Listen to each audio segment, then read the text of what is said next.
Hi, I'm Dennis Buttimer. Welcome back to Tools and Tactics to Tame Your ADHD Brain. Hey, I want to talk to you about what's going on when you wake up in the morning. You know, for many ADHDers, it really is a problem. When they wake up, they feel scattered and scrambled and anxious. Can you relate to that?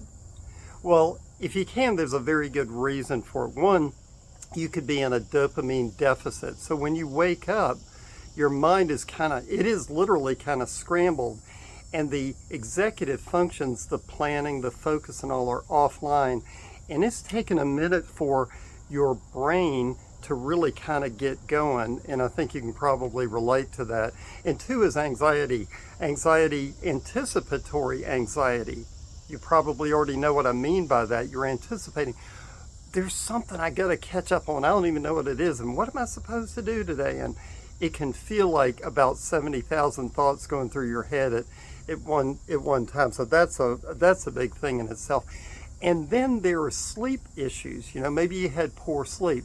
Now, this is something that's really part of ADHD for many, many people, either difficulty falling asleep for various reasons or maintaining that sleep, or both. But either way, you find that you wake up, you're kind of groggy, and your head is just swimming with all of these thoughts. So I want to give you 3 tips that can help you right away. And these are pretty good right here. Okay, number 1 that I want you to put into action is ground your senses when you first wake up. So I'm not talking about grounding your thoughts, ground your senses. By that I mean this. Turn and put both feet on the ground. Take 3 deep breaths right into the belly, nice and easy. Then you're going to name 3 things. You're going to name something that you feel, something that you see, and something that you hear. This is sensory grounding. Now, it's extra good if you can also go ahead and name, 1, 2, 5 things that you're grateful for, because you're going to set yourself up for a really good trajectory with the day. And number 2 is give yourself a small win. So you've heard me talk about small wins before, because you want to stoke the dopamine and get it going. Well, if you can just do something like drink a glass of water, open the curtains, walk and go make your coffee, or do something else, all the better. Because as soon as you do that, rather than laying in bed commiserating and trying to figure out what you're supposed to do, then what happens is you begin to have the uptake in dopamine. In other words, you give yourself a little dopamine micro hit right out of the gate. Not bad.